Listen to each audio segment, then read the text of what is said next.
again come to you through Zoom. ಶುಭ ಸಂಜೆ ಮತ್ತು ಈ ರೀತಿಯಾಗಿ Zoom ನಲ್ಲಿ ನಿಮ್ಮೊಟ್ಟಿಗೆ ಬರ್ಲಿಕ್ಕೆ ನನಗೆ ಬಹಳ ಸಂತೋಷ. I want to thank God for this opportunity to study God's word together. ಒಟ್ಟಾಗಿ ದೇವರ ವಾಕ್ಯವನ್ನು ಕಲಿಯಲಿಕ್ಕೋಸ್ಕರವಾಗಿ ದೇವರು ಕೊಟ್ಟಂತ ಅವಕಾಶಕ್ಕೋಸ್ಕರ ನಾನು ದೇವರಿಗೆ ಸ್ತೋತ್ರ ಸಲ್ಲಿಸ್ತೇನೆ. I want to thank all of you for coming and thank you for the invitation. ನೀವೆಲ್ಲರೂ ಬಂದದಕ್ಕೋಸ್ಕರವಾಗಿಯೂ ಮತ್ತು ನಿಮ್ಮ ಆಮಂತ್ರಣಕ್ಕೋಸ್ಕರವಾಗಿಯೂ ವಂದನೆಗಳು. And I want to thank Brother Junior for an excellent job he did yesterday, and I hope that it will be the same today. ನೆನ್ನೆ ದಿನ ಸೋದರ junior ಅವರು ಉತ್ತಮವಾದ ಕಾರ್ಯವನ್ನು ಮಾಡಿದ್ದಾರೆ, ಈ ದಿನವೂ ಸಹ ಹಾಗೆ ಮಾಡ್ತಾರೆ ಎಂಬಂತಹ ಒಂದು ನಿರೀಕ್ಷೆಯಿದ್ದೇವೆ. So when we talk about the rapture of the church, ಸಭೆಯ ಎತ್ತಲ್ಪಡುವಿಕೆ ಕುರಿತಾಗಿ ನಾವು ಮಾತನಾಡುವಾಗ we are talking about Christ coming for the church to take God's people home. ಕ್ರಿಸ್ತನು ಸಭೆಗೋಸ್ಕರವಾಗಿ ಬಂದು ದೇವರ ಮಕ್ಕಳನ್ನ ಮನೆಗೆ ಕರೆಕೊಂಡು ಹೋಗುವಂತಹ ವಿಷಯವಾಗಿ ಮಾತನಾಡುತ್ತಾ ಇದ್ದೇವೆ. But before we look at the rapture, I just want to give you a quick overview of the future events. ಸಭೆ ಎತ್ತಲ್ಪಡುವಿಕೆಗೆ ಹೋಗುವುದಕ್ಕಿಂತ ಮುಂಚಿತವಾಗಿ ಭವಿಷ್ಯತ್ತಿನಲ್ಲಿ ನಡೆಯುವಂತಹ ಅಂಶಗಳ ಕುರಿತಾಗಿ ಅಥವಾ ವಿಷಯಗಳ ಕುರಿತಾಗಿ ಸ್ವಲ್ಪ ಮಟ್ಟಿಗೆ ಬಹಳ ಬೇಗನೆ ಕ್ಲುಪ್ತವಾದಂತಹ ಆ ಒಂದು ವಿಷಯವನ್ನು ನಿಮಗೆ ಹೇಳಲಿಕ್ಕೆ ಇಷ್ಟಪಡ್ತೇನೆ. I was told that some of you are taking notes, so I'll be careful to speak as slowly as I can. ನೀವೆಲ್ಲರೂ ಸಹ ನೋಟ್ಸ್ ಅನ್ನು ತೆಗೆದುಕೊಳ್ತಾ ಇದ್ದೀರಿ ಎಂಬುದಾಗಿ ನಾನು ಹೇಳಲ್ಪಟ್ಟಿದ್ದೇನೆ. ಆದ್ರಿಂದ ನನಗೆ ಎಷ್ಟರ ಮಟ್ಟಿಗೆ ಸಾಧ್ಯವಾಗ್ತದೋ ಅಷ್ಟರ ಮಟ್ಟಿಗೆ ನಾನು ನಿಧಾನವಾಗಿ ಹೋಗ್ಲಿಕ್ಕೆ ಪ್ರಯತ್ನಿಸ್ತೇನೆ. So the first event that we are looking forward to is the rapture of the church, or the secret coming of Christ only for the church. ನಾವು ಬಹಳವಾಗಿ ಎದುರು ನೋಡುತ್ತಾ ಇರುವಂತಹ ಮೊದಲನೇ ವಿಷಯ ಯಾವುದೆಂಬುದಾಗಿ ನೋಡುವಾಗ ಸಭೆಯೇ ಎತ್ತಲ್ಪಡುವಿಕೆ ಅಥವಾ ಕ್ರಿಸ್ತನ ರಹಸ್ಯವಾದ ಬರೋಣ. As far as the church is concerned, that is the next event that will happen. ಸಭೆಯ ಕುರಿತಾಗಿ ನೋಡುವಾಗ ಮುಂದಿನ ಸಂಗತಿ ಅಥವಾ ತಕ್ಷಣದ ಸಂಗತಿ ನಡೆಯುವಂತದ್ದೇ ಆ ಒಂದು ವಿಷಯ. The second event afterwards is the second coming of Christ, but in between there will be the 7 years of tribulation.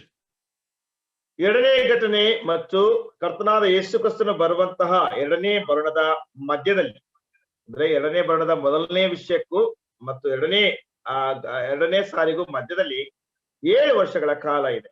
ಅದು ಸಂಕಟ ಕಾಲ. So the rapture of the church and the resurrection of those believers who are dead before the coming of Christ will take place just before the tribulation period.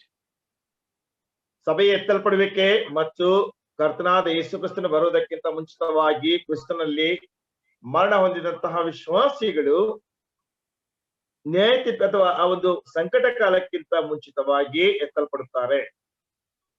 And during the time of tribulation, the church will be receiving the church's reward, which is known as the judgment seat of Christ, or the Bema seat.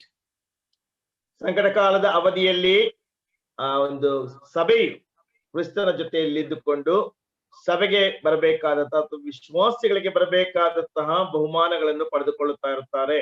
ಅದುವೇ ಕ್ರಿಸ್ತನ ನ್ಯಾಯಾಸನ ಎಂಬುದಾಗಿ ನಾವು ಕರೆಯುತ್ತೇವೆ.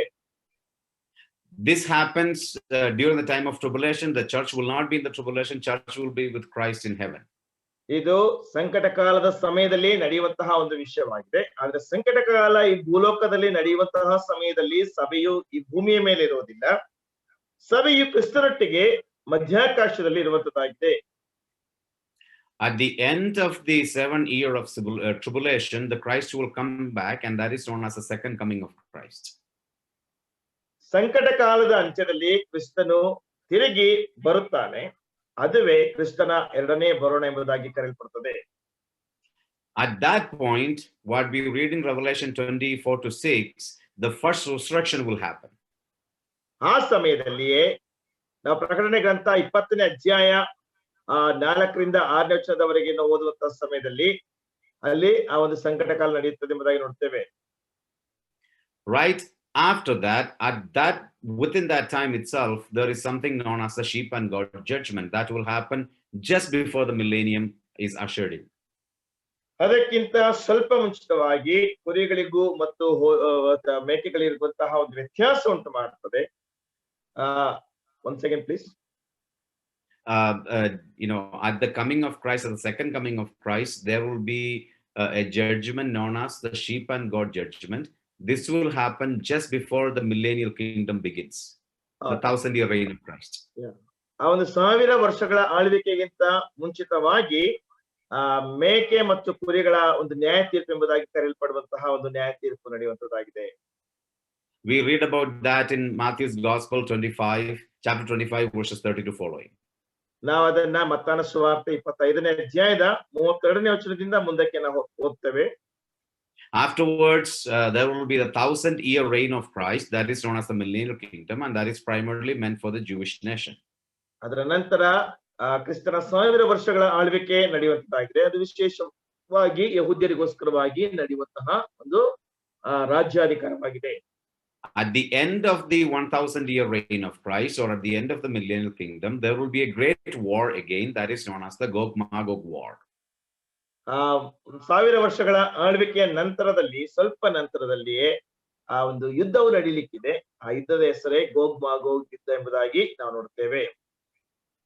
And then comes the resurrection of the wicked and the white throne judgment. ನಂತರ ಬಿಳಿ ಮಹಾಸಿಂಹಾಸನದ ಎದುರಿನಲ್ಲಿ ದುಷ್ಟರ ಆ ಒಂದು ನ್ಯಾಯ ತೀರ್ಪು ನಡೆಯುವಂತದ್ದಾಗಿದೆ, ಪಾಪಿಗಳ ನ್ಯಾಯ ತೀರ್ಪು ನಡೆಯುವಂತದ್ದಾಗಿದೆ. We read about that in Revelation 20, verses 11 through 15. ಅದನ್ನ ಪ್ರಕಟಣೆ ಗ್ರಂಥ 20ನೇ ಅಧ್ಯಾಯ 11ರಿಂದ 15ನೇ ವಚನದವರೆಗೆ ನಾವು ಓದ್ತೇವೆ. Then the last thing that we are all looking forward to is spending time with God forever and ever. That is known as the eternity or the eternal state. ಕೊನೆಯದಾಗಿ ನಾವೆಲ್ಲ ಸಹ ಎದುರು ನೋಡ್ತಾ ಇರುವಂತಹ ವಿಷಯ, ದೇವರೊಂದಿಗೆ ಸದಾಕಾಲ ನಾವು ಜೀವಿಸುವಂತದಾಗಿರ್ತೇವೆ. ಅದನ್ನೇ ನಿತ್ಯತ್ವ ಎಂಬುದಾಗಿ ನಾವು ಕರೆಯುತ್ತೇವೆ.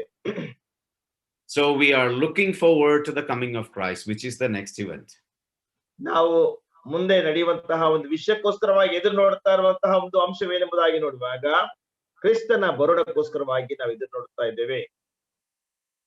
So the coming of Christ for the church is known as the rapture. ಕ್ರಿಸ್ತನ ಸಭೆಗೋಸ್ಕರವಾಗಿ ಬರುವಂತದ್ದನ್ನ ಸಭೆಯ ಎತ್ತಲ್ಪಡುವಿಕೆ ಅಥವಾ ಎತ್ತಲ್ಪಡುವಿಕೆ ಎಂಬುದಾಗಿ ನಾವು ಕರೆಯುತ್ತೇವೆ. We read about that in 1 Thessalonians chapter 4, verses 16 through 17. ನಾವು ಅದನ್ನ 1 ಥೆಸಲೋನಿಕ 4ನೇ ಅಧ್ಯಾಯ 16ರಿಂದ 17ನೇ ವಚನದವರೆಗೆ ನಾವು ಓದುತ್ತೇವೆ. Let's read. 1 ಥೆಸಲೋನಿಕ 4ನೇ ಅಧ್ಯಾಯ 16 17. ಪ್ರಧಾನ ದೂತನ ಶಬ್ದದೊಡನೆಯೂ ದೇವರ ತುತ್ತೂರಿ ಧ್ವನಿಯೊಡನೆಯೂ ಆಕಾಶದಿಂದ ಇಳಿದು ಬರುವನು. ಆಗ ಕ್ರಿಸ್ತನಲ್ಲಿರುವ ಸತ್ತವರು ಮೊದಲು ಎದ್ದು ಬರುವರು.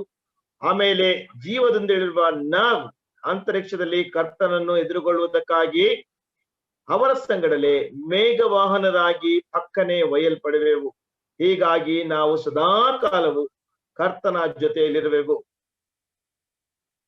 So we read that the Lord will come down from heaven with the cry, a command, with the voice of an archangel, with the sound of the trumpet, and those dead in Christ shall rise first, and those who are alive at the time of Christ, they will be caught up together with the resurrected saints into the clouds to meet the Lord. ಕ್ರಿಸ್ತನ ಬರುವಂತಹ ಸಮಯದಲ್ಲಿ ಆತನ ಬರೋಣವು ಹೇಗಿರ್ತದೆ ಎಂಬುದಾಗಿ ನಾವು ನೋಡ್ತೇವೆ.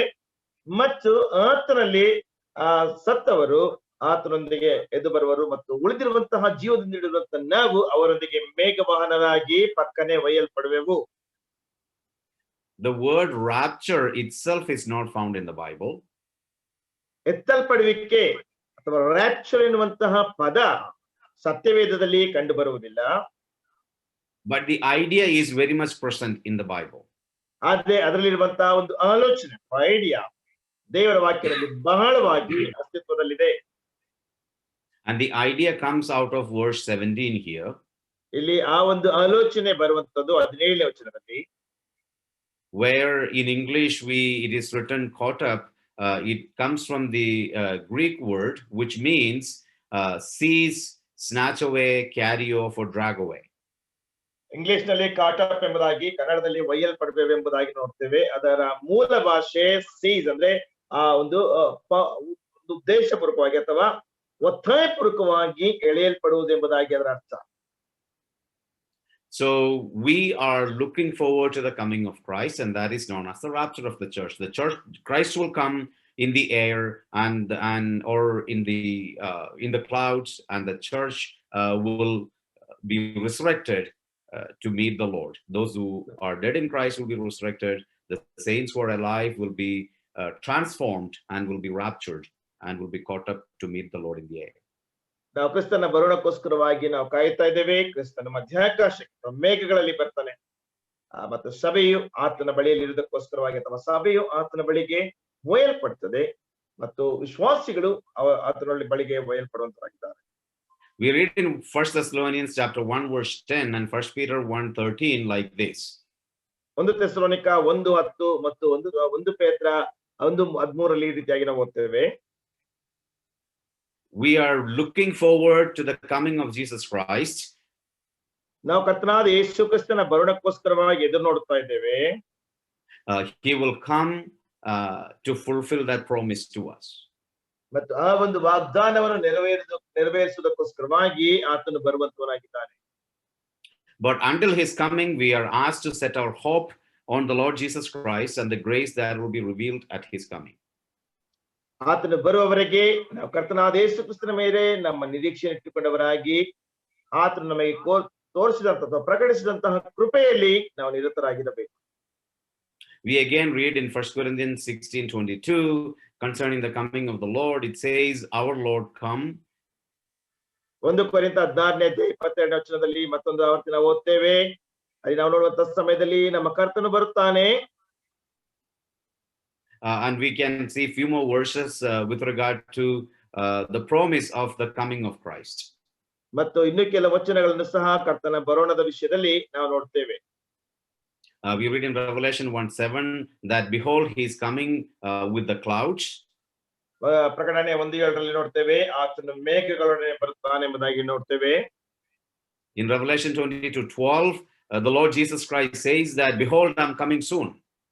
ಮತ್ತು 22ನೇ ಅಧ್ಯಾಯದ 12ನೇ ವಚನದಲ್ಲಿ ಪ್ರಕಟಣೆ ಗ್ರಂಥದಲ್ಲಿ ಕರ್ತನು ಹೇಳುತ್ತಾನೆ, ಇಗೋ ನಾನು ಬೇಗನೆ ಬರುತ್ತೇನೆ. And in chapter 22 verse 20 he says, surely I'm coming soon. And then the church responds, amen, come Lord Jesus.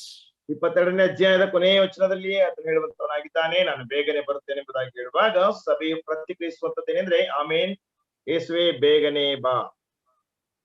And in chapter 22 verse 12 we read that the Lord will return to reward each one for his deeds. 22ನೇ ಅಧ್ಯಾಯ ಪ್ರಕಟಣೆ ಗ್ರಂಥ 12ನೇ ವಚನದಲ್ಲಿ ನಾವು ಓದ್ತೇವೆ, ಪ್ರತಿಯೊಬ್ಬನ ಆತನ ಅವನವನ ಕಾರ್ಯಕ್ಕೋಸ್ಕರವಾಗಿ ತಕ್ಕ ಪ್ರತಿಫಲವನ್ನು ಕರ್ತನು ಕೊಡುತ್ತಾನೆ ಎಂಬುದಾಗಿ. And the question then is, when will this happen? How do we know when this will happen?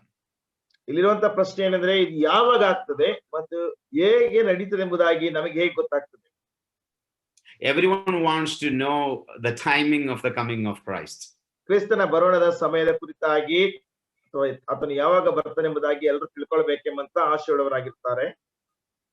I think since the time of Christ's ascension into heaven, I think people have been predicting when Jesus will return.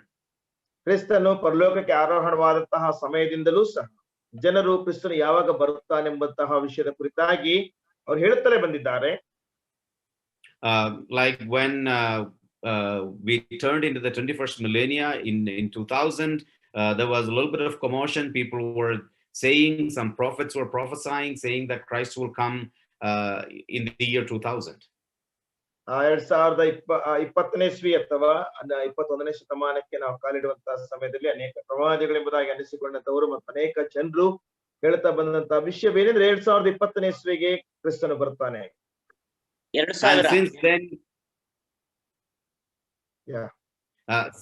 Since then the target has been a moving target. People have predicted different dates for the coming of Christ. 2000 ಇಸ್ವಿಗೆ ಕ್ರಿಸ್ತನು ಬರುತ್ತಾನೆ ಎಂಬುದಾಗಿ ಅನೇಕರು ಪ್ರವಾದಿಸ್ತಾ ಬಂದಿದ್ದಾರೆ. ಆ ಒಂದು ಪ್ರವಾದನೆಯು ಒಂದು ರೀತಿಯಲ್ಲಿ ಚಲಿಸುತ್ತಾ ಇತ್ತು. ಆ ಒಂದು ಪ್ರವಾದನೆಯು ಆಗ ಬರ್ತಾನೆ ಇವಾಗ ಬರ್ತಾನೆ ಎಂಬುದಾಗಿ ಅವರು ಹೇಳ್ತಲೇ ಬಂದರು. But if we were to ask this question as to when will rapture happen, Bible does not give us a specific time. ಆದರೆ ಯಾವಾಗ ಸಭೆಯು ಎತ್ತಲ್ಪಡುತ್ತದೆ ಎಂಬುದಾಗಿರುವಂತಹ ಪ್ರಶ್ನೆಯನ್ನು ನಾವು ಕೇಳುವುದಾದ್ರೆ ದೇವರ ವಾಕ್ಯವು ನಿರ್ದಿಷ್ಟವಾದಂತ ಉತ್ತರವನ್ನು ಕೊಡುವುದಿಲ್ಲ. But the Bible tells us that it will happen before something else happens. ಆದ್ರೆ ಏನೋ ಒಂದು ನಡೆಯುವುದಕ್ಕಿಂತ ಮುಂಚಿತವಾಗಿ ಇದು ನಡೆಯುತ್ತದೆ ಎಂಬುದಾಗಿ ಸತ್ಯವೇದವು ನಮಗೆ ಹೇಳುತ್ತದೆ. The Bible says that the rapture of the church will happen before the beginning of the Great Tribulation. ಸತ್ಯವೇದ ಹೇಳುವಂತ ಮಾತೇನೆಂದ್ರೆ ಮಹಾ ಸಂಕಟ ಕಾಲ ಅಥವಾ ಸಂಕಟ ಕಾಲ ಪ್ರಾರಂಭವಾಗೋದಕ್ಕಿಂತ ಮುಂಚಿತವಾಗಿಯೇ ಸಭೆಯು ಎತ್ತಲ್ಪಡುತ್ತದೆ. And we read in 1 Thessalonians 1:10 that the church will be delivered from the wrath to come. 1 Thessalonica 1ನೇ ಅಧ್ಯಾಯದ 10ನೇ ವಚನದಲ್ಲಿ ನಾವು ನೋಡ್ತೇವೆ ಆ ಸಭೆಯು ಎತ್ತಲ್ಪಡುತ್ತದೆ ಅಥವಾ ಆ ಒಂದು ಸಂಕಟದಿಂದ ಬಿಡಿಸಲ್ಪಡುತ್ತದೆ ಎಂಬುದಾಗಿ ನೋಡ್ತೇವೆ. The time of tribulation is known as the time of wrath, the wrath of God coming upon the entire world, the whole world. ಸಂಕಟ ಕಾಲವನ್ನ ದೇವರ ಕೋಪದ ಕಾಲ ಎಂಬುದಾಗಿ ಸಹ ನಾವು ಓದುತ್ತೇವೆ. ಆ ದೇವರ ಕೋಪವು ಇಡೀ ಲೋಕದ ಮೇಲೆ ಅಥವಾ ಇಡೀ ಜಗತ್ತಿನ ಮೇಲೆ ಬರುವಂತದ್ದಾಗಿದೆ. We read that in Revelation chapter 3 verse 10. ಅದನ್ನ ಪ್ರಕಟಣೆ ಗ್ರಂಥ 3ನೇ ಅಧ್ಯಾಯ 10ನೇ ವಚನದಲ್ಲಿ ನಾವು ಓದುತ್ತೇವೆ. It says that, the text says that we will be, or the church will be kept from the hour of trial that is about to come upon the whole world. ಇಡೀ ಲೋಕದ ಮೇಲೆ ಬರುವಂತಹ ಆ ಒಂದು ಸಂಕಟ ಕಾಲದಿಂದ ದೇವರು ಸಭೆಯನ್ನು ತಪ್ಪಿಸಿ ಕಾಪಾಡುವನೆಂಬುದಾಗಿ ನಾವಲ್ಲಿ ಓದುತ್ತೇವೆ. We read in 1 Thessalonians 5:9 that we who are believers, we are not, or the church is not destined for the wrath to come. 1 Thessalonica 5ನೇ ಅಧ್ಯಾಯ 9ನೇ ವಚನದಲ್ಲಿ ವಿಶ್ವಾಸಿಗಳಾದಂತಹ ನಾವು ಅಥವಾ ಸಭೆಯು ಆ ಒಂದು ಸಂಕಟ ಕಾಲಕ್ಕೋಸ್ಕರವಾಗಿ ಇಡಲ್ಪಟ್ಟಿಲ್ಲ ಎಂಬುದಾಗಿ ನಾವು ಓದುತ್ತೇವೆ. God willing, tomorrow we will look at the time of tribulation, and we will, God willing, to study a little bit more about what does it mean for the wrath of God to come upon the whole world, why the nation Israel is a specific target. All of those questions we will address tomorrow, God willing.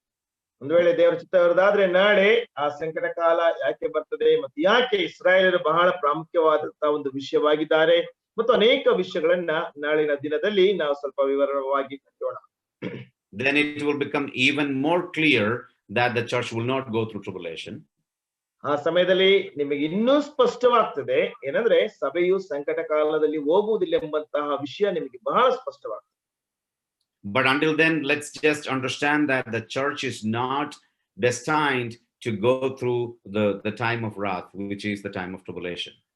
ಅಲ್ಲಿಯ ತನಕ ಸಭೆಯು ಸಂಕಟ ಕಾಲದಲ್ಲಿ ಹಾದು ಹೋಗುವುದಿಲ್ಲ ಎಂಬಂತಹ ವಿಷಯವನ್ನ ನಾವು ಅರಿತುಕೊಂಡಿರೋಣ.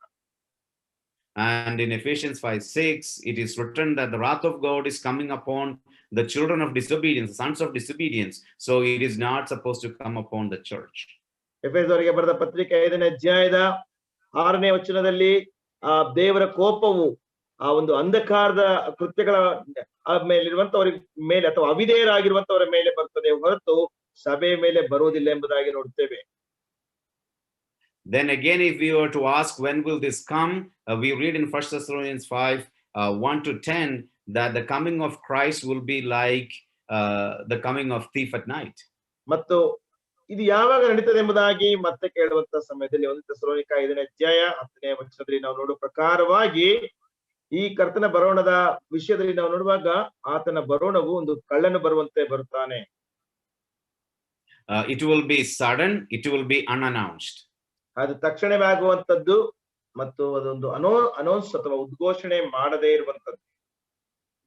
Let's read 1 Thessalonians chapter 5 verses 1-10. 1-10. Yes, please. 1 Thessalonica 5ನೇ ಅಧ್ಯಾಯ 1ನೇ ವಚನದಿಂದ 10ನೇ ವಚನದವರೆಗೆ ನಾವು ಓದಿಕೊಳ್ಳೋಣ. ಸಹೋದರರೇ, ಈ ಸಂಗತಿಗಳು ನಡೆಯಬೇಕಾದ ಕಾಲಗಳನ್ನು ಗಳಿಗೆಗಳನ್ನು ಕುರಿತು ನಿಮಗೆ ಬರೆಯುವುದು ಅವಶ್ಯವಿಲ್ಲ. ರಾತ್ರಿ ಕಾಲದಲ್ಲಿ ಕಳ್ಳನು ಹೇಗೆ ಬರುತ್ತಾನೋ ಹಾಗೆಯೇ ಕರ್ತನ ದಿನವು ಬರುವುದೆಂದು ನೀವೇ ಚೆನ್ನಾಗಿ ತಿಳಿದಿದ್ದೀರಲ್ಲ. ಸಮಾಧಾನವಾಗಿಯೂ ನಿರ್ಭಯವಾಗಿಯೂ ಇರುತ್ತೇವೆಂದು ಜನರು ಹೇಳುತ್ತಿರುವಾಗಲೇ ಅವರ ಮೇಲೆ ನಾಶನವು ಗರ್ಭಿಣಿಗೆ ಪ್ರಸವ ವೇದನೆ ಬರುವ ಪ್ರಕಾರ ಬರುವುದು. ಅವರು ಹೇಗೂ ತಪ್ಪಿಸಿಕೊಳ್ಳಲಾರರು. ಆದರೆ ಸಹೋದರರೇ, ಆ ದಿನವು ಕಳ್ಳನಂತೆ ನಿಮ್ಮ ಮೇಲೆ ಬರತಕ್ಕದ್ದಲ್ಲ. ನೀವು ಕತ್ತಲೆಯಲ್ಲಿರುವವರಲ್ಲ, ನೀವೆಲ್ಲರೂ ಬೆಳಕಿನವರು ಹಗಲಿನವರು ಆಗಿದ್ದೀರಷ್ಟೇ. ನಾವು ರಾತ್ರಿಯವರೂ ಅಲ್ಲ, ಕತ್ತಲೆಯವರೂ ಅಲ್ಲ. ಆದ ಕಾರಣ ನಾವು ಇತರರಂತೆ ನಿದ್ದೆ ಮಾಡದೆ ಎಚ್ಚರವಾಗಿರೋಣ, ಸ್ವಸ್ಥ ಚಿತ್ತರಾಗಿರೋಣ. ನಿದ್ದೆ ಮಾಡುವವರು ರಾತ್ರಿಯಲ್ಲಿ ನಿದ್ದೆ ಮಾಡುತ್ತಾರೆ, ಅಮಲೇರುವವರು ರಾತ್ರಿಯಲ್ಲಿ ಅಮಲೇರುತ್ತಾರಷ್ಟೇ. ನಾವಾದರೂ ಹಗಲಿನವರಾಗಿರಲಾಗಿ ವಿಶ್ವಾಸ ಪ್ರೀತಿಗಳೆಂಬ ವಜ್ರ ಕವಚವನ್ನು ರಕ್ಷಣೆ ನಿರೀಕ್ಷೆ ಎಂಬ ಶಿರಸ್ತ್ರಾಣವನ್ನು ಧರಿಸಿಕೊಂಡು ಸ್ವಸ್ಥಚಿತ್ತರಾಗಿರೋಣ. ಯಾಕೆಂದರೆ ದೇವರು ನಮ್ಮನ್ನು ತನ್ನ ಕೋಪಕ್ಕೆ ಗುರಿಯಾಗಬೇಕೆಂದು ನೇಮಿಸದೆ ನಾವು ನಮ್ಮ ಕರ್ತನಾದ ಯೇಸು ಕ್ರಿಸ್ತನ ಮೂಲಕವಾಗಿ ರಕ್ಷಣೆಯನ್ನು ಸಂಪಾದಿಸಿಕೊಳ್ಳಬೇಕೆಂದು ನೇಮಿಸಿದನು. ನಾವು ಎಚ್ಚರವಾಗಿದ್ದರೂ ಸರಿಯೇ, ನಿದ್ರೆಯಲ್ಲಿದ್ದರೂ ಸರಿಯೇ, ತನ್ನ ಜೊತೆಯಲ್ಲಿಯೇ ಜೀವಿಸಬೇಕೆಂದು ಆತನು ನಮಗೋಸ್ಕರ ಸತ್ತನು. Yeah, so in verse 2, we read that the day of the Lord will come like a thief in the night. ಎರಡನೇ ವಚನದಲ್ಲಿ ನಾವು ನೋಡ್ತೇವೆ, ಕರ್ತನ ಬರೋಣವು ಕಳ್ಳನು ಹೇಗೆ ಬರ್ತಾನೋ ಹಾಗೆ ಕರ್ತನ ಬರೋಣ ಎಂಬುದಾಗಿ ನೋಡ್ತೇವೆ. It means it will be sudden. No one knows when the thief will come, in which case people will be awake and waiting. ಅದರ ಅರ್ಥವೇನೆಂದ್ರೆ ಕಳ್ಳನು ಯಾವಾಗ ಬರ್ತಾನೆ ಅಥವಾ ಯಾವ ಸಮಯದಲ್ಲಿ ಬರ್ತಾನೆ ಎಂಬುದಾಗಿ ಗೊತ್ತಿಲ್ಲ. ಒಂದು ವೇಳೆ ಗೊತ್ತಿದ್ದರೆ ಜನರು ಎಚ್ಚರವಾಗಿದ್ದು ಕಾದುಕೊಂಡಿರ್ತಾರೆ. Or another analogy that is used here is like labor pain coming for pregnant woman, like the pain comes unannounced. ಮತ್ತಿನ್ನೊಂದು ವಿಷಯಕ್ಕೆ ಇಲ್ಲಿ ಹೋಲಿಸಲ್ಪಟ್ಟಿದೆ, ಒಬ್ಬ ಗರ್ಭಿಣಿಯ ಸ್ತ್ರೀಗೆ ಪ್ರಸವ ವೇದನೆ ಬರುವಂತೆ ಆತನು ಬರ್ತಾನೆಂಬುದಾಗಿ. ಒಬ್ಬ ಗರ್ಭಿಣಿಗೆ ಸ್ತ್ರೀಗೆ ಪ್ರಸವ ವೇದನೆ ಯಾವಾಗ ಬರ್ತದೆ ಎಂಬುದಾಗಿ ಎಲ್ಲಿಯೂ ಸಹ ಪ್ರಕಟಿಸಲ್ಪಡುವುದಿಲ್ಲ, ಅದು ತಕ್ಷಣವೇ ಬರುವಂತದ್ದಾಗಿದೆ. So the coming of the Lord will be sudden, the rapture will be sudden and quick, and it will be unannounced. ಆದ್ರಿಂದ ಕರ್ತನ ಬರೋಣವು ಮತ್ತು ಸಭೆಯ ಎತ್ತಲ್ಪಡುವಿಕೆಯು ಅದು ತಕ್ಷಣ ಬರುವಂತದ್ದಾಗಿದೆ ಮತ್ತು ಅದು ಎಂದಿಗೂ ಕೂಡ ಪ್ರಕಟಿಸಲ್ಪಡಲಿಕ್ಕೆ ಸಾಧ್ಯವಿಲ್ಲ. So we read, then we might ask, how do we know, like in, we read in here in verse 9 that for God has not destined us for wrath, but to obtain salvation through Jesus Christ our Lord. The question would be, how do we know that this wrath here is not meant for the church? ಮತ್ತು 9ನೇ ವಚನದಲ್ಲಿ ನಾವು ಓದ್ತೇವೆ, ಯಾಕೆಂದ್ರೆ ದೇವರು ನಮ್ಮನ್ನು ತನ್ನ ಕೋಪಕ್ಕೆ ಗುರಿಯಾಗಬೇಕೆಂದು ನೇಮಿಸದೆ ನಾವು ನಮ್ಮ ಕರ್ತನಾದ ಯೇಸು ಕ್ರಿಸ್ತನ ಮೂಲಕವಾಗಿ ರಕ್ಷಣೆಯನ್ನು ಸಂಪಾದಿಸಿಕೊಳ್ಳಬೇಕೆಂದು ನೇಮಿಸಿದನು ಎಂಬುದಾಗಿ. ಇಲ್ಲಿ ಪ್ರಶ್ನೆ ಬರುವಂತದ್ದೇನೆಂದ್ರೆ, ಸಭೆಯು ಸಂಕಟ ಕಾಲದಲ್ಲಿ ಹಾದು ಹೋಗುವುದಿಲ್ಲ ಎಂಬುದಾಗಿ ನಮಗೆ ಹೇಗೆ ಗೊತ್ತಾಗುತ್ತದೆ? Well, how do we know that the wrath is a reference to the things that will happen during the time of tribulation? And the answer we find in Revelation 6:16 and 17. ಮತ್ತು ನಾವು ನೋಡುವಂತಹ ಸಮಯದಲ್ಲಿ ಈ ಒಂದು ದೇವರ ಕೋಪವು ಬರುತ್ತದೆ ಎಂಬುದಾಗಿ ನೋಡುವಾಗ, ಹೇಗೆ ಬರ್ತದೆ ಎಂಬುದಾಗಿ ನೋಡುವಂತಹ ಸಮಯದಲ್ಲಿ ಪ್ರಕಟಣೆ ಗ್ರಂಥ 6ನೇ ಅಧ್ಯಾಯದ 16 ಮತ್ತು 17 ವಚನದಲ್ಲಿ ನಾವು ಆ ಒಂದು ವಿಷಯಗಳನ್ನ ನಾವು ಓದುತ್ತೇವೆ. Yeah, let's read that. ಪ್ರಕಟಣೆ ಗ್ರಂಥ 6ನೇ ಅಧ್ಯಾಯ 16ನೇ ವಚನದಲ್ಲಿ ನಾವು ಒಂದು ವಿಷಯಗಳನ್ನ, ಬೆಟ್ಟಗಳಿಗೂ ಬಂಡೆಗಳಿಗೂ ನಮ್ಮ ಮೇಲೆ ಬೀಳಿರಿ, ಸಿಂಹಾಸನದ ಮೇಲೆ ಕೂತಿರುವ ಆತನ ಮುಖಕ್ಕೂ ಯಜ್ಞದ ಕುರಿಯಾದ ಆತನ ಕೋಪಕ್ಕೂ ನಮ್ಮನ್ನು ಮರೆ ಮಾಡಿರಿ. ದೇವರ ಕೋಪವು ಕಾಣಿಸುವ ಮಹಾದಿನ ಬಂದದೆ, ಅದರ ಮುಂದೆ ನಿಲ್ಲುವುದಕ್ಕೆ ಯಾರು ಶಕ್ತರು ಎಂದು ಹೇಳಿದರು. If you read a few verses prior to this, verses 12 following, we see that this is the seal judgment, and the 6th seal was just opened. ಈ ಒಂದು ವಿಷಯವನ್ನು ಇದಕ್ಕಿಂತ ಮುಂಚಿತವಾಗಿರುವಂತಹ ಕೆಲವು ವಚನಗಳನ್ನು ನಾವು ಓದುವಂತಹ ಸಮಯದಲ್ಲಿ, ಒಂದು ವೇಳೆ 12ನೇ ವಚನದಿಂದ ನಾವು ಕೆಳಭಾಗಕ್ಕೆ ಓದುವಾಗ ಇದು ಮುದ್ರೆಯ ನ್ಯಾಯ ತೀರ್ಪಾಗಿದೆ. ಇದು 6ನೇ ಮುದ್ರೆ ಒಡೆದಂತಹ ಸಮಯದಲ್ಲಿ ಈ ಒಂದು ವಿಷಯಗಳು ನಡೆಯುವಂತಹದ್ದಾಗಿವೆ. And we read that there was great earthquake, the sun became dark, and the moon became like blood, and all these things happened during the time of great tribulation. ಮಹಾಸಂಕಟ ಕಾಲದಲ್ಲಿ ನಡೆಯುವಂತಹ ವಿಷಯಗಳನ್ನ ಇಲ್ಲಿ ಸ್ಪಷ್ಟವಾಗಿ ಬರೆಯಲ್ಪಟ್ಟಂತದ್ದಾಗಿದೆ. ಮಹಾಭೂಕಂಪ ಉಂಟಾಯಿತು, ಸೂರ್ಯನು ಕರಿಕಂಬಳಿಯಂತೆ ಕಪ್ಪಾದನು, ಪೂರ್ಣಚಂದ್ರನು ರಕ್ತದಂತಾದನು, ಎಲ್ಲ ವಿಷಯಗಳನ್ನು ನೋಡ್ತೇವೆ. And if you read Matthew 24, 29 and 30, we read like this. ಮತ್ತಾಯನ ಸುವಾರ್ತೆ 24ನೇ ಅಧ್ಯಾಯ 29 ಮತ್ತು 30ನೇ ವಚನದಲ್ಲಿ ನಾವು ಓದುವಂತಹ ಸಮಯದಲ್ಲಿ ನಾವು ಈ ರೀತಿಯಾಗಿ ನಾವು ಓದ್ತೇವೆ. ಮತ್ತಾಯನ ಸುವಾರ್ತೆ 24ನೇ ಅಧ್ಯಾಯ 29 ಮತ್ತು 30ನೇ ವಚನ. Should I read that word, brother? Yes, please. Yes, thank you. 29 30ನೇ ವಚನ. ಆ ದಿನಗಳ ಸಂಕಟವು ತೀರಿದ ಕೂಡಲೇ ಸೂರ್ಯನು ಕತ್ತಲಾಗಿ ಹೋಗುವನು, ಚಂದ್ರನು ಬೆಳಕು ಕೊಡದೆ ಇರುವನು, ನಕ್ಷತ್ರಗಳು ಆಕಾಶದಿಂದ ಉದುರುವವು, ಆಕಾಶದ ಶಕ್ತಿಗಳು ಕದಲುವವು. ಆಗ ಮನುಷ್ಯ ಕುಮಾರನನ್ನು ಸೂಚಿಸುವ ಗುರುತು ಆಕಾಶದಲ್ಲಿ ಕಾಣಬರುವುದು. ಆಗ ಭೂಲೋಕದಲ್ಲಿರುವ ಎಲ್ಲಾ ಕುಲದವರು ಎದೆ ಬಡಿಕೊಳ್ಳುವರು ಮತ್ತು ಮನುಷ್ಯ ಕುಮಾರನು ಬಲದಿಂದಲೂ ಬಹು ಮಹಿಮೆಯಿಂದಲೂ ಆಕಾಶದ ಮೇಘಗಳ ಮೇಲೆ ಬರುವುದನ್ನು ಕಾಣುವರು. So this is a reference to the second coming of Christ at the end of the tribulation.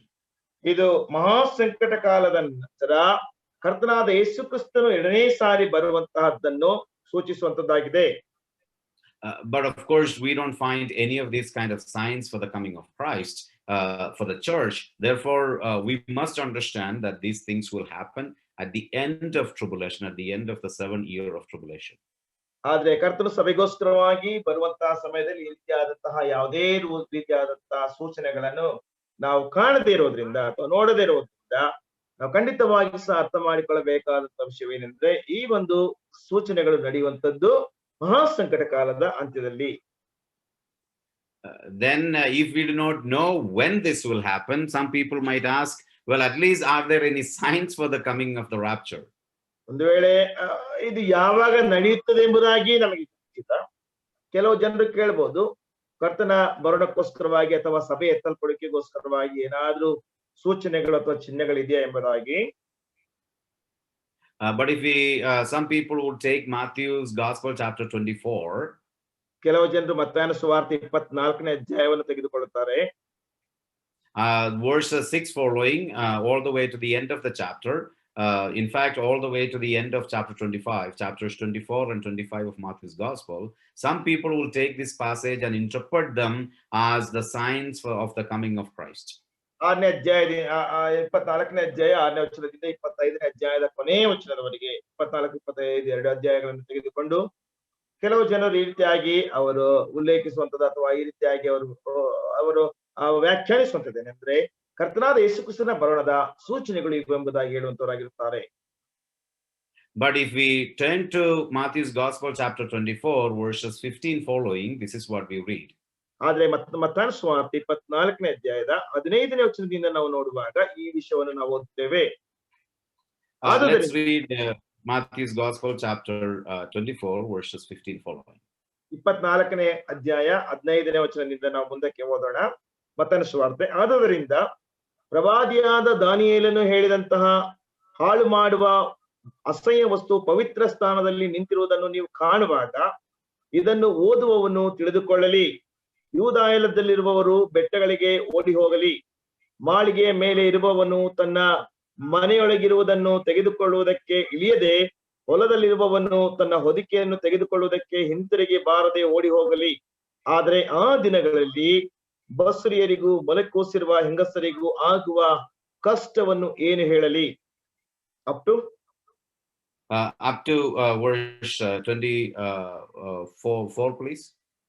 ಆಗ ಮಹಾ ಸಂಕಟವು ಉಂಟಾಗುವುದರಿಂದ ನಿಮ್ಮ ಪಲಾಯನವು ಚಳಿಗಾಲದಲ್ಲಿ ಆಗಲಿ ಸಬ್ಬತ್ ದಿನದಲ್ಲಿ ಆಗಲಿ ಆಗಬಾರದೆಂದು ಪ್ರಾರ್ಥನೆ ಮಾಡಿರಿ. ಅಂತ ಸಂಕಟವು ಲೋಕ ಹುಟ್ಟಿದ್ದು ಮೊದಲುಗೊಂಡು ಇಂದಿನವರೆಗೂ ಆಗಲಿಲ್ಲ, ಇನ್ನು ಮೇಲೆಯೂ ಆಗುವುದಿಲ್ಲ. ಕರ್ತನು ಆ ದಿನಗಳನ್ನು ಕಡಿಮೆ ಮಾಡದಿದ್ದರೆ ಒಂದು ಪ್ರಾಣಿಯಾದರೂ ಉಳಿಯದು. ಆದರೆ ತಾನು ಆದುಕೊಂಡವರಿಗೋಸ್ಕರ ಆ ದಿನಗಳನ್ನು ಕಡಿಮೆ ಮಾಡುವನು. ಆಗ ಯಾರಾದರೂ ನಿಮಗೆ ಇಗೋ ಕ್ರಿಸ್ತನು ಇಲ್ಲಿದ್ದಾನೆ ಹಾಗೂ ಅಲ್ಲಿದ್ದಾನೆ ಎಂದು ಹೇಳಿದರೆ ನಂಬಬೇಡಿರಿ. ಸುಳ್ಳು ಕ್ರಿಸ್ತರು ಸುಳ್ಳು ಪ್ರವಾದಿಗಳಿದ್ದು ಸಾಧ್ಯವಾದರೆ ದೇವರಾದುಕೊಂಡವರನ್ನು ಸಹ ಮೋಸಗೊಳಿಸುವುದಕ್ಕೋಸ್ಕರ ದೊಡ್ಡ ದೊಡ್ಡ ಸೂಚಕ ಕಾರ್ಯಗಳನ್ನು ಅದ್ಭುತ ಕಾರ್ಯಗಳನ್ನು ಮಾಡಿ ತೋರಿಸುವರು. So here Jesus is telling them that certain things will happen as a fulfillment of the prophecy of the book of Daniel. ದಾನಿಯೇಲನ ಪ್ರವಾದನೆ ಅನುಸಾರವಾಗಿ ಆ ಒಂದು ಪ್ರವಾದನೆ ನೆರವೇರಿಸುವಿಕೆಗೋಸ್ಕರವಾಗಿ ಕೆಲವು ರೀತಿಯಾದಂತಹ ಸಂಗತಿಗಳು ಆಗುತ್ತವೆ ಎಂಬುದಾಗಿ ಕರ್ತನಾದ ಯೇಸು ಕ್ರಿಸ್ತನು ಇಲ್ಲಿ ಹೇಳುತ್ತಾನೆ. This is mentioned in Daniel chapter 9 verses 24 to 27. God willing, we will look at it tomorrow. ಇದನ್ನ ದಾನಿಯೇಲನ ಗ್ರಂಥ 9ನೇ ಅಧ್ಯಾಯ 27ರಿಂದ 29ನೇ ವಚನದವರೆಗೆ ಅದು ಬರೆಯಲ್ಪಟ್ಟಿದೆ. ಕರ್ತನ ಚಿತ್ತವಿರುವುದಾದ್ರೆ ನಾಳೆ ಅದನ್ನು ನೋಡಿಕೊಳ್ಳೋಣ. So Jesus says that the events that he has mentioned from verses 15 following will take place only after the abomination of desolation is placed in the holy temple. ಕರ್ತನಾದ ಯೇಸು ಕ್ರಿಸ್ತನು 24ನೇ ಅಧ್ಯಾಯ 15ನೇ ವಚನದಿಂದ ಹೇಳುವಂತಹ ಮಾತುಗಳು ಅದು ಹಾಳು ಮಾಡುವಂತಹ ಅಸಹ್ಯ ವಸ್ತುವು ಪವಿತ್ರ ಸ್ಥಾನದಲ್ಲಿ ಅಂದ್ರೆ ದೇವಾಲಯದಲ್ಲಿ ನೇಮಿಸಲ್ಪಡುವಂತಹ ಸಮಯದಲ್ಲಿ ನಡೆಯುವಂತಹ ವಿಷಯಗಳ ಕುರಿತಾಗಿ ಆತನು ಉಲ್ಲೇಖಿಸಿದಂತವನಾಗಿದ್ದಾನೆ. This will happen in the middle of the 7-year tribulation. ಇದು 7 ವರ್ಷಗಳ ಸಂಕಟ ಕಾಲದ ಮಧ್ಯಂತರದಲ್ಲಿ ಅಥವಾ ಮಧ್ಯದಲ್ಲಿ ಆಗುವಂತಹ ವಿಷಯವಾಗಿದೆ. So if the church does not go through the time of tribulation, ಅದರಿಂದ ಸಭೆಯು ಸಂಕಟ ಕಾಲದಲ್ಲಿ ಹಾದು ಹೋಗುವುದಿಲ್ಲ. then the signs that are mentioned in this chapter would not necessarily apply to the church directly in that sense. ಆದ್ದರಿಂದ ಇಲ್ಲಿ ಹೇಳಲ್ಪಟ್ಟಿರುವಂತಹ ಸಂಗತಿಗಳು ನೇರವಾಗಿ ಸಭೆಗೆ ಅನ್ವಯಿಸುವುದು. It does not mean that we have nothing to learn from this passage. ಈ ಒಂದು ವಾಕ್ಯ ಭಾಗದಿಂದ ನಮಗೆ ಕಲೀಲಿಕ್ಕೆ ಏನು ಇಲ್ಲ ಎಂಬುದಾಗಿ ಅರ್ಥವಲ್ಲ. Some people would just categorize chapters 24 and 25 of Matthew's Gospel as futuristic events, therefore it has nothing to do with the church. 24, 25ನೇ ಅಧ್ಯಾಯ ಮತ್ತಾಯನ ಸುವಾರ್ತೆ ಈ ಅಧ್ಯಾಯಗಳನ್ನ ಇದು ಭವಿಷ್ಯತ್ತಿನಲ್ಲಿ ನಡೆಯುವಂತಹ ಕಾರ್ಯಗಳಾಗಿರೋದ್ರಿಂದ ಸಭೆಗೋಸ್ಕರವಾಗಿ ಇದರಿಂದ ಕಲೀಲಿಕ್ಕೆ ಏನು ಇಲ್ಲ ಎಂಬುದಾಗಿ ಇದನ್ನ ಒಂದು ಗುಂಪು ಮಾಡ್ತಾರೆ. That's not true, because if you look at chapter 24 verse 4, Jesus very clearly warns them that take heed that no man shall deceive you. ಆದ್ರಿಂದ 24ನೇ ಅಧ್ಯಾಯದ 4ನೇ ವಚನದಲ್ಲಿ ನಾವು ನೋಡುವಂತಹ ಸಮಯದಲ್ಲಿ ಕರ್ತನಾದ ಯೇಸು ಕ್ರಿಸ್ತನು ತಾನೇ ಹೇಳುತ್ತಾನೆ, ಯಾರಾದರೂ ನಿಮ್ಮನ್ನು ಮೋಸಗೊಳಿಸಾರು ನೋಡಿಕೊಳ್ಳಿರಿ ಎಂಬುದಾಗಿ. And then he about 8 times in chapters 24 and 25 the disciples are being warned 8 times. 24 ಮತ್ತು 25ನೇ ಅಧ್ಯಾಯದಲ್ಲಿ ಸುಮಾರು 8 ಸಾರಿ ಶಿಷ್ಯರು ಎಚ್ಚರಿಸಲ್ಪಟ್ಟಿದ್ದಾರೆ.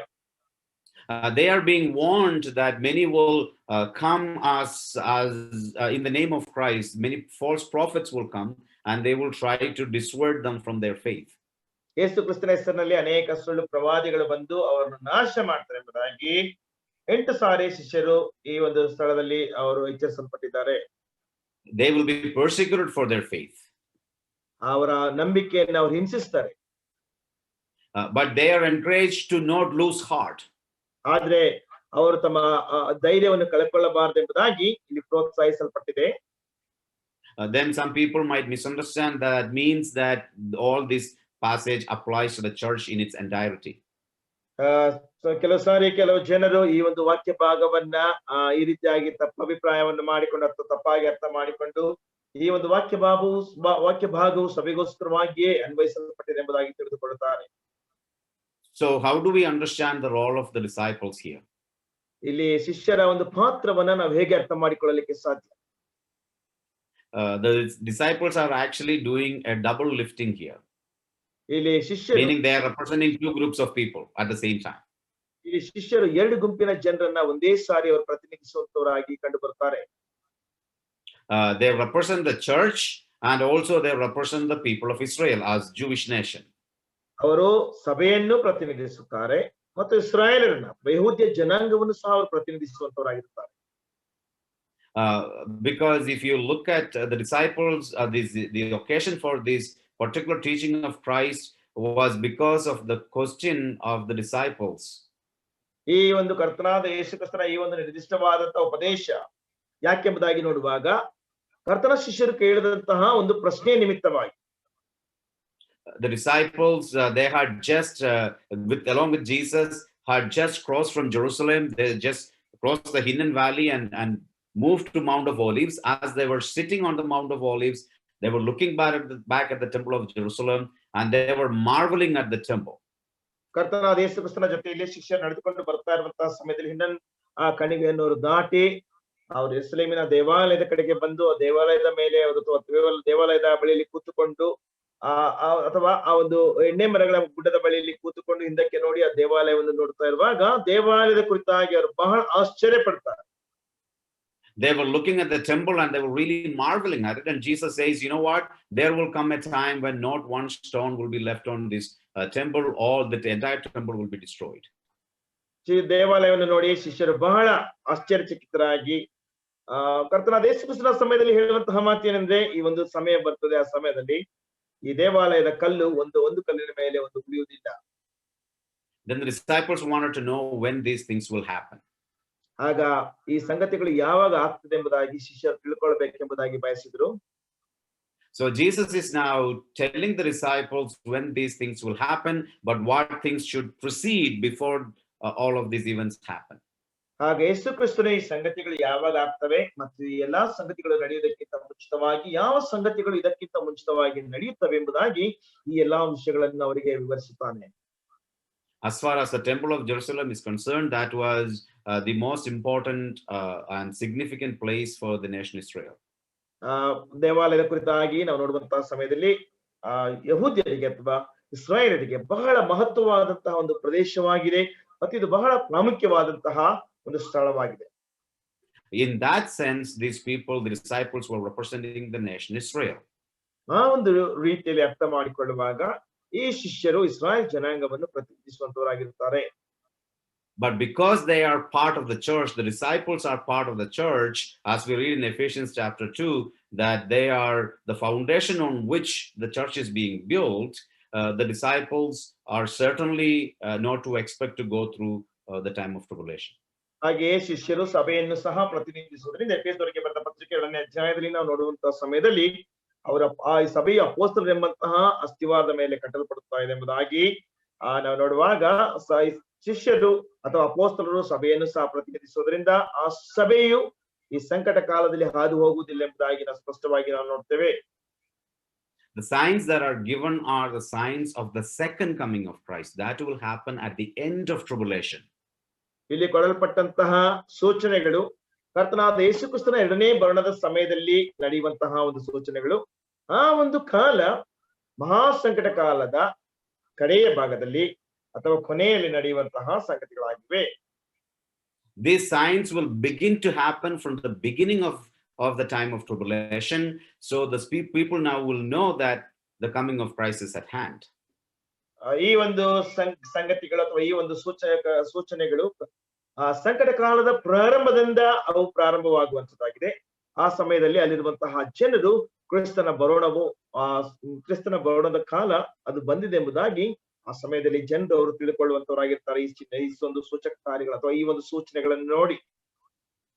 Because in verses 5 following we read that there will be wars, there will be earthquakes, nations will fight against nations. All these things have been happening from the beginning of the history of humanity. ಮತ್ತು 5ನೇ ವಚನದಿಂದ ನಾವು ನೋಡುವಂತಹ ಸಮಯದಲ್ಲಿ ಯುದ್ಧಗಳು ಮತ್ತು ಅನೇಕ ರೀತಿಯಾದಂತಹ ದ್ವೇಷಗಳು ಅನೇಕ ವಿಷಯಗಳನ್ನು ನಾವು ನೋಡುವಾಗ ಮನುಷ್ಯನ ಒಂದು ಇತಿಹಾಸದ ಪ್ರಾರಂಭದಿಂದಲೇ ಇವೆಲ್ಲವೂ ಸಹ ಜರುಗುತ್ತಾ ಬಂದಿವೆ. So these things could not necessarily function as signs for the coming of Christ. ಆದ್ರೆ ಈ ಒಂದು ಸಂಗತಿಗಳು ಕ್ರಿಸ್ತನ ಬರೋಣದ ಆ ವಿಷಯದಲ್ಲಿ ಒಂದು ಸೂಚನೆಯಾಗಿ ಒಂದು ವೇಳೆ ಅವು ಕಾರ್ಯ ಮಾಡದೇ ಇರಬಹುದು. Then how do we make sense of the events that are given here as signs for the coming of Christ? ಆದ್ರೆ ಈ ಇಲ್ಲಿ ಕೊಡಲ್ಪಟ್ಟಿರುವಂತಹ ಈ ಒಂದು ಸೂಚನೆಗಳು ಕರ್ತನಾದ ಯೇಸು ಕ್ರಿಸ್ತನ ಬರೋಣಕ್ಕಾಗಿಯೇ ಎಂಬುದಾಗಿ ನಮ್ಗೆ ಹೇಗೆ ಅರ್ಥ ಮಾಡ್ಕೊಳ್ಬೇಕು? The question is this: if these things, these wars and earthquakes and all these things have been happening from the beginning of human history, then what are we to make of these signs that will happen before the coming of Christ? ಭೂಕಂಪಗಳು ಮತ್ತು ಯುದ್ಧಗಳು ಇವೆಲ್ಲವೂ ಸಹ ಮನುಷ್ಯನ ಇತಿಹಾಸದಿಂದಲೇ ಅದು ನಡೆಯುತ್ತಾ ಬಂದಿವೆ. ಆದ್ರೆ ಕರ್ತನಾದ ಯೇಸು ಕ್ರಿಸ್ತನ ಬರೋಣದ ಸಮಯದಲ್ಲಿ ಎಲ್ಲಾ ಸೂಚಕ ಕಾರ್ಯ ಅಥವಾ ಸೂಚನೆಗಳು ನಡೆಯುತ್ತದೆ ಎಂಬುದಾಗಿ ನಾವು ಹೇಗೆ ಅರ್ಥ ಮಾಡಿಕೊಳ್ಳಬಹುದು ಎಂಬಂತಹ ಪ್ರಶ್ನೆಯು ನಮಗೆ ಉದ್ಭವಿಸುವಂತದಾಗಿದೆ. So what Jesus is telling is this: these events will happen in quick succession without much gap. Such events have never happened in human history. ಆದ್ರೆ ಯೇಸು ಕ್ರಿಸ್ತನಲ್ಲಿ ಹೇಳುತ್ತಾ ಇರುವಂತಹ ಮಾತೇನೆಂದ್ರೆ ಈ ಒಂದು ಘಟನೆಗಳು ಬಹಳ ವೇಗವಾಗಿ ಅದು ನಡೆಯುವಂತದ್ದಾಗಿದೆ. ಈ ರೀತಿಯಾಗಿ ಮನುಷ್ಯನ ಇತಿಹಾಸದಲ್ಲಿ ಎಂದಿಗೂ ಕೂಡ ಅದು ನಡೆದಿಲ್ಲ. And if we read book of Revelation, chapters 6 following, we will see that when the seal judgments, the trumpet judgments, the bowl judgments, when all of them happen, we will see that all these events happen one after the other, and the destruction of the entire earth will happen one after the other. ಪ್ರಕಟಣೆ ಗ್ರಂಥ 6ನೇ ಅಧ್ಯಾಯದಲ್ಲಿ ನಾವು ನೋಡುವಂತಹ ಸಮಯದಲ್ಲಿ ಮುದ್ರೆಗಳ ನ್ಯಾಯ ತೀರ್ಪು ಮತ್ತು ತುತ್ತೂರಿಗಳ ನ್ಯಾಯ ತೀರ್ಪು ಮತ್ತು ಪಾತ್ರೆಗಳ ನ್ಯಾಯ ತೀರ್ಪು ಎಲ್ಲಾ ನ್ಯಾಯ ತೀರ್ಪುಗಳನ್ನು ನಾವು ನೋಡುವಂತಹ ಸಮಯದಲ್ಲಿ ಆ ಒಂದು ದೇವರ ಉಗ್ರತೆ ಅಥವಾ ಒಂದು ದೇವರ ನ್ಯಾಯ ತೀರ್ಪು ಬರುವಂತದ್ದು ಒಂದರ ನಂತರ ಒಂದು ಬಹಳ ಬೇಗನೆ ಅದು ಬರುವಂತದ್ದಾಗಿದೆ. ಯಾವುದೇ ರೀತಿಯಾದಂತಹ ಮಧ್ಯದಲ್ಲಿ ಸಮಯವಿಲ್ಲದೆ ಅದು ಬಹಳ ಬೇಗನೆ ಒಂದಿನ ಹಿಂದೆ ಅದು ಒಂದು ನಡೆಯುವಂತದ್ದಾಗಿದೆ. And those years will be short, just 7 years, for the sake of the elect. ಆದ್ರೆ ಆರಿಸಲ್ಪಟ್ಟಂತವರ ಒಂದು ಉದ್ದೇಶಕ್ಕೋಸ್ಕರವಾಗಿ ಅಥವಾ ಆರಿಸಲ್ಪಟ್ಟಂತವರಿಗೋಸ್ಕರವಾಗಿ ಆ ವರ್ಷಗಳು ಬಹಳ ಕಡಿಮೆ ಆಗಿರ್ತವೆ, ಕೇವಲ 7 ವರ್ಷಗಳು ಮಾತ್ರವೇ ಆಗಿರ್ತವೆ. But these are not the church. The elect here is not the church, but the elect or the remnant from the nation Israel from the time of tribulation. ಇಲ್ಲಿ ಆರಿಸಲ್ಪಟ್ಟವರೆಂಬುದಾಗಿರುವಂತಹ ಪದ ಪ್ರಯೋಗವು ಅದು ಸಭೆಯನ್ನು ಉಲ್ಲೇಖಿಸುವುದಿಲ್ಲ. ಆದ್ರೆ ಈ ಆರಿಸಲ್ಪಟ್ಟವರೆಂಬುದಾಗಿರುವಂತಹ ಈ ಒಂದು ಮಾತು ಇಸ್ರಾಯೇಲರಲ್ಲಿ ಉಳಿದಂತಹ ಒಂದು ಭಾಗದವನ್ನ ಉಲ್ಲೇಖಿಸುವಂತದ್ದು ಅಥವಾ ಅವರನ್ನು ಸೂಚಿಸುವಂತಹ ಒಂದು ಮಾತಾಗಿರ್ತದೆ. So if anyone is to ask whether there are signs for the coming of the rapture, the answer is no, not one. ಒಂದು ವೇಳೆ ಯಾರಾದ್ರೂ ಸಭೆ ಎತ್ತಲ್ಪಡುವಿಕೆಗೋಸ್ಕರವಾಗಿ ಏನಾದ್ರೂ ಸೂಚನೆಗಳಿದೆಯಾ ಎಂಬುದಾಗಿ ಕೇಳುವುದಾದ್ರೆ ಒಂದು ಸಹ ಇಲ್ಲವೇ ಇಲ್ಲ ಎಂಬುದೇ ಉತ್ತರ. There are no signs for the rapture of the church. ಸಭೆ ಎತ್ತಲ್ಪಡುವಿಕೆಗೋಸ್ಕರವಾಗಿ ಯಾವ ಸೂಚನೆಯೂ ಇಲ್ಲ. The Lord will return without any signs, like a thief in the night. ಕರ್ತನು ಯಾವ ಸೂಚನೆಯೂ ಇಲ್ಲದೆ ಕಳ್ಳನು ಬರುವಂತೆ ಆತನು ಬರ್ತಾನೆ. Some might ask, but Brother LD, rapture and the beginning of tribulation happens almost immediately. Don't you think that the signs of the second coming would then apply to the rapture, and therefore signs of the rapture? ಒಂದು ವೇಳೆ ಯಾರಾದ್ರೂ ನಿಮ್ಮಲ್ಲಿ ಕೇಳಬಹುದು, brother ಎಲ್ಡಿ, ಒಂದು ವೇಳೆ ಕರ್ತನ ಬರೋಣ ಅಥವಾ ಸಭೆ ಎತ್ತಲ್ಪಡುವಿಕೆ ಮತ್ತು ಸಂಕಟ ಕಾಲದ ಪ್ರಾರಂಭ ಇವೆರಡು ಸಹ ಒಂದರ ಹಿಂದೆ ಒಂದು ಆದಷ್ಟು ಬೇಗನೆ ನಡೆಯುತ್ತಿದ್ದ ಸಂಕಟ ಕಾಲದಲ್ಲಿ ಪ್ರಾರಂಭವಾಗುವಂತಹ ಆ ಒಂದು ಸಂಕಟಗಳು ಕ್ರಿಸ್ತನ ಸಭೆಯ ಎತ್ತಲ್ಪಡುವಿಕೆ ಆ ಒಂದು ಸಮಯದಲ್ಲಿಯೂ ಸಹ ಅದು ನಡೆಯುವುದಿಲ್ಲ ಎಂಬುದಾಗಿ ನೀವು ಆಲೋಚಿಸ್ತೀರೋ? The answer is this, that these events will not start happening up until rapture. Only until after rapture these events will start happening. Therefore there are absolutely no signs for the coming of Christ for the church. ಇದಕ್ಕೆ ಉತ್ತರವೇನೆಂದ್ರೆ ಇದು ಈ ಒಂದು ಘಟನೆಗಳು ಖಂಡಿತವಾಗಿಯೂ ಸಹ ಸಭೆಯ ಎತ್ತಲ್ಪಡುವಿಕೆಯ ನಂತರವೇ ನಡೆಯುತ್ತೆ. ಸಭೆ ಎತ್ತಲ್ಪಡುವುದಕ್ಕಿಂತ ಮುಂಚಿತವಾಗಿ ನಡೆಯುವಂತದ್ದಲ್ಲ. ಅದರಿಂದ ಸಭೆ ಎತ್ತಲ್ಪಡುವಿಕೆಗೋಸ್ಕರವಾಗಿ ಯಾವುದೇ ರೀತಿಯಾದಂತಹ ಸೂಚನೆಗಳು ಇಲ್ಲವೇ ಇಲ್ಲ. So if we were to recap what we have learned tonight, ರಾತ್ರಿ ವೇಳೆಯಲ್ಲಿ ನಾವು ಕಲಿತಂತಹ ವಿಷಯಗಳನ್ನ ನಾವು ಪುನರಾವರ್ತನೆಗೊಳಿಸಿದ್ರೆ ಅಥವಾ ಅದನ್ನ ನೆನಪು ಮಾಡಿಕೊಂಡ್ರೆ, the first thing that we are looking forward to is the rapture of the church. ಮೊದಲನೇ ಸಂಗತಿ ನಾವು ಮುಂದೆ ನೋಡ್ತಾ ಇರುವಂತದ್ದು ಸಭೆ ಎತ್ತಲ್ಪಡುವಿಕೆಗೋಸ್ಕರವಾಗಿ. And we know that that Christ will return for the church, and this will be a secret coming of Christ, a private coming just for the church. ಕ್ರಿಸ್ತನ ಸಭೆಗೋಸ್ಕರವಾಗಿ ಬರುತ್ತಾನೆ ಮತ್ತು ಅದು ರಹಸ್ಯವಾದಂತಹ ಒಂದು ಬರೋಣ ಮತ್ತು ಸಭೆಗೋಸ್ಕರವಾಗಿ ಮಾತ್ರವೇ ಆತನು ಖಾಸಗಿಯಾಗಿ ಬರುತ್ತಾನೆ. The second coming of Christ happens at the end of the 7-year tribulation. ಮತ್ತು ಕ್ರಿಸ್ತನ ಎರಡನೇ ಬರೋಣವು ನಡೆಯುವಂತದ್ದು ಸಂಕಟ ಕಾಲದ ಅಂತ್ಯ ಭಾಗದಲ್ಲಿ. And then if we were to ask, when will this happen? The answer is this will happen soon, quickly, like twinkling of an eye, like a thief in the night, unannounced. ಇದು ಯಾವಾಗ ನಡೆಯುತ್ತದೆ ಎಂಬುದಾಗಿ ಕೇಳುವುದಾದ್ರೆ ಬಹಳ ಬೇಗ, ಶೀಘ್ರವಾಗಿ, ಕಣ್ಣುರೆಪ್ಪೆ ಬಡಿಯುವಷ್ಟು. So and if anyone were to ask, are there any signs for the rapture or the coming of Christ for the church? The answer is no, not one. ಸಭೆ ಎತ್ತಲ್ಪಡುವಿಕೆಗೋಸ್ಕರವಾಗಿ ಮತ್ತು ಕ್ರಿಸ್ತನ ಸಭೆಗೋಸ್ಕರವಾಗಿ ಬರುವುದಕ್ಕೆ ಏನಾದ್ರೂ ಸೂಚನೆಗಳು ಇದೆಯಾ ಎಂಬುದಾಗಿ ಯಾರಾದ್ರೂ ಕೇಳುವುದಾದ್ರೆ ಇಲ್ಲವೇ ಇಲ್ಲ, ಒಂದೂ ಕೂಡ ಇಲ್ಲ. Then what are we supposed to do now? ಮತ್ತು ಈಗ ನಾವೇನ್ ಮಾಡ್ಬೇಕು? We must be prepared as a church for the coming of Christ, for he will come at any time. ಕ್ರಿಸ್ತನ ಬರೋಣಕ್ಕೋಸ್ಕರವಾಗಿ ಸಭೆಯಾಗಿ ನಾವು ಆತನಿಗೋಸ್ಕರವಾಗಿ ನಮ್ಮನ್ನು ನಾವು ಸಿದ್ಧಪಡಿಸಿಕೊಳ್ಳಬೇಕು. ಆತನು ಯಾವಾಗ ಬೇಕಾದ್ರೂ we read in Revelation 22:20 that Jesus is saying that I'm coming soon, and we must anxiously wait for the coming of the Lord, saying that Amen, Lord Jesus, come. ಪ್ರಕಟಣೆ ಗ್ರಂಥ 22ನೇ ಅಧ್ಯಾಯದ 20ನೇ ವಚನದಲ್ಲಿ ಕರ್ತನಾದ ಯೇಸು ಕ್ರಿಸ್ತನು ಹೇಳುವ ಹಾಗೆ ನಾನು ಬೇಗನೆ ಬರುತ್ತೇನೆ ಎಂಬುದಾಗಿ ಆತ ಹೇಳ್ತಾನೆ. ಮತ್ತು ಅದಕ್ಕೆ ಪ್ರತಿಕ್ರಿಯೆಯಾಗಿ ಕರ್ತನಾದ ಯೇಸುವೇ ಬೇಗನೆ ಬಾ ಎಂಬುದಾಗಿ ಹೇಳುವಷ್ಟರ ಮಟ್ಟಿಗೆ ನಾವು ಸಿದ್ಧರಾಗಿರಬೇಕು. May that be our prayer tonight as we close. ನಾವು ಮುಗಿಸುವಂತ ಸಮಯದಲ್ಲಿ ನಮ್ಮದು ಈ ಪ್ರಾರ್ಥನೆ ಆಗಿದೆ. May Lord Jesus come. ಕರ್ತನಾದ ಯೇಸುವೇ ಬಾ. Thank you so much. ವಂದನೆಗಳು.